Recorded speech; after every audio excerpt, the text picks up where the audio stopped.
सानू समस्या आई थी, तो इस करके असी इनर सूट कोटियां ते लोइयां इदां मतलब असी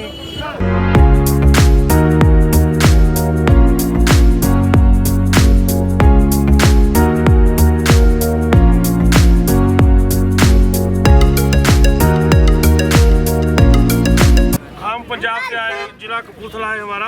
हाँ। तो हमको जो जहाँ से हमारा जो दोस्त दूजे आते हैं ना जी, उन्होंने सानू टेलीफोन किया सीगा कि इत्थे मतलब गाजीपुर बॉर्डर से बहुत ज़्यादा मतलब तंगी आ ठंड दे विच, क्योंकि ठीकरी बॉर्डर से तो असीं पहलां भी उत्थे वंड के गए, उत्थे ठीक आ हुण। हम इनसे ये पूछना चाहते हैं मोदी सरकार से, अगर ये आतंकवादी है, उग्रवादी है, नक्सलाइट हैं, तो जो पहले कोरोना में इन्हों सरदार सिखों ने इतने जज्बे से लोगों की सेवा की, तो वहाँ आपने वहाँ आकर तो नहीं बोला कि आप आतंकवादी हो, आप उग्रवादी हो, आप इनकी सेवा ना करें। अब जब ये अपने हक मांग रहे हैं, अपनी ज़मीनों को बचाने के लिए अपनी आवाज़ उठा रहे हैं, तो हमें इन लोगों को बता दिया कि ये आतंकवादी है, उग्रवादी है। उन सभी जो इस आंदोलन में जितने भी किसान भाई थे, उनकी मृत्यु हो गई है, वो किसी भी कारण हुई है, तो वो हम सब से तरफ से उनको बहुत बड़ा सल्यूट है कि उन्होंने इस आंदोलन में उनकी जान गई है। वो जान ऐसे नहीं गई है, कोई भी शहीदी, कोई भी जड़ा ऐसे मतलब आंदोलन है, उसमें से एक बहुत बड़ी मौत हो जानी बहुत बड़ा आंदोलन बना देती है।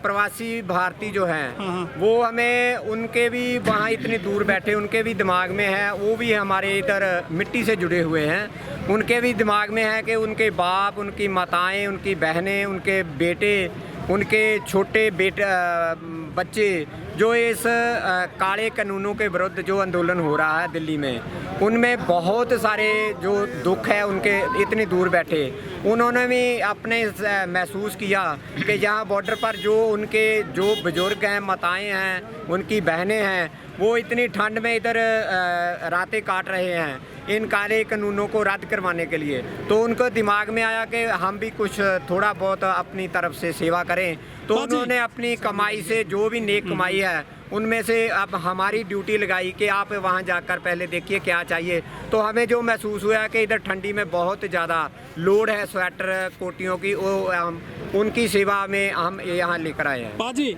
आप जो ये मतलब भलाई का काम कर रहे हैं, जनहित में आप गरीबों को कपड़े बांट रहे गरम, लेकिन जो कुछ सरकार के नुमाइंदे हैं या भाजपा कार्यकर्ता हैं, जैसे कि कंगना रनौत, वो कहती हैं कि जो ये तो आतंकवादी हैं, खालिस्तानी हैं, इनको बाहर से बड़ी मोटी फंडिंग हो रही है विदेश से, ये तो यहाँ पे काला धन भी लेकर आ रहे हैं। जी, पहले तो मैं बता दूं कि ये जो लोग यहाँ पर बैठे हैं, वे पैसे से ज़रूर गरीब होंगे, पर मन के इतने अमीर हैं कि आपने देख ही लिया कि यहाँ जंगल में मंगल लगा दिया इन्होंने, इतनी सेवा की, इतने लंगर लगाए, जो आसपास के लोग हैं वो भी लंगर में छक रहे हैं। कोई भी कुदरती आफत आती है तो ये जो हमारी ये कौम है बहुत आगे आकर सभी की सेवा करते हैं। उनमें से कोई भी ये नहीं देखते कि हिंदू है, मुसलमान है, सिख है, ईसाई है, ऐसा कभी कोई भेदभाव नहीं है। पर इधर आकर जो ये कम्युनिटी जितनी में है, सभी ने ये सीखा है कि हम एक हैं। एक ये काले कानूनों का फ़ायदा ये हुआ कि इंसानियत जो है एक प्लेटफॉर्म पर इकट्ठी हो गई है। कितनी देर तक ये अड़े बैठे रहेंगे? अगर सारी मतलब कोई भी देश हो, कोई भी एक घर का मुखी हो, उसके जो बच्चे हैं, उसका परिवार है, वो दुखी होगा, तो फिर उसके मुखी होने का क्या काम है? अगर ये भारत के मुखी हैं, तो अगर सारी प्रजा जो बोल रही है कि हमें ये कानून नहीं चाहिए, हमारे पक्ष के नहीं हैं, अगर वो ही चाहते हैं कि हमें नहीं चाहिए, तो ये ज़बरदस्ती क्यों थोप रहे हैं उन पर? तो ये जितनी भी किसानों की जान गई है, उनकी घरों की तरफ देखिए, तो किसी ने भी इधर आकर कोई भी अफसोस नहीं किया कि वो हमारा उधर पिता मौत हो गई है, हमारे भाई की मौत हो गई है, हमारे पापा की मौत हो गई है।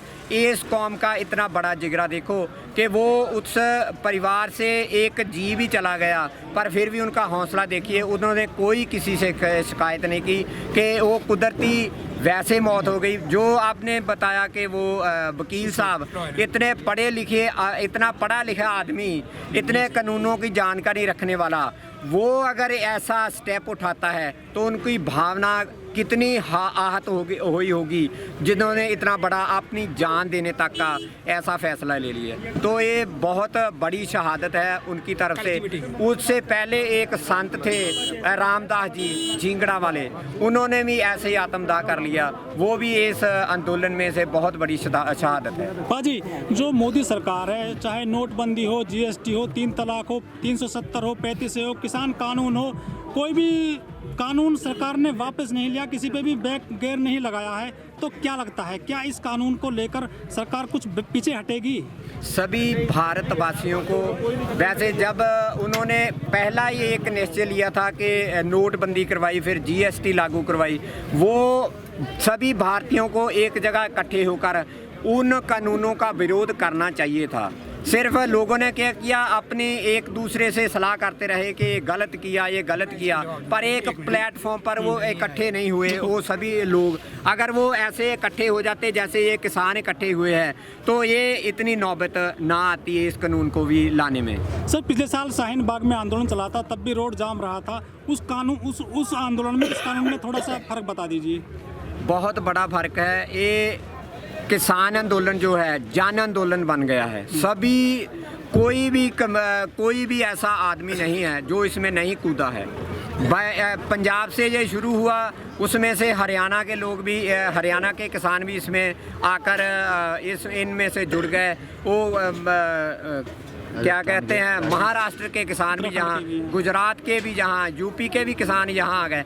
अगर गलत होता, अगर सही होता ये कानून, तो ऐसे सभी लोग थोड़े मूर्ख हैं कि सभी एक प्लेटफॉर्म पर। सर, आखिरी सवाल है, जो फिल्म एक्टर है कंगना रनावत, वो सिखों को जो आंदोलनकारी हैं कह रही हैं ये तो खालिस्तानी है, नारे लगाते हैं। यार सर, ये बहुत नीची गिरी हुई मानसिकता होती है किसी आदमी की, जो ऐसे आंदोलन के बारे में ऐसे बयान देता है, घटिया बयान देता है। और हम उसके मतलब उसके बारे में क्या कहें, इतनी गिरी हुई हरकत की है उन्होंने कि अपनी जो माएँ बहनें हैं उनके विरुद्ध, उनके बारे में मंदा बोला है।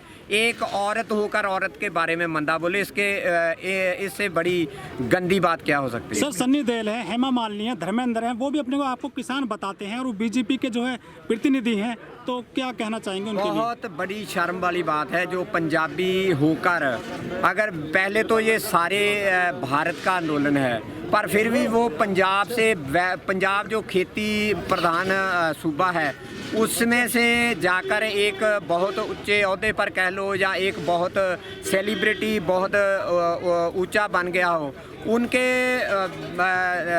दिल में भी ऐसा कभी दुख नहीं हुआ कि हम जाकर किसानों के साथ बैठे, किसानों की बात सुने, उनकी बात सुनकर हम प्रधानमंत्री से भी दरख्वास्त करें, तो उनका भी इस आंदोलन में बहुत बड़ा योगदान होता है।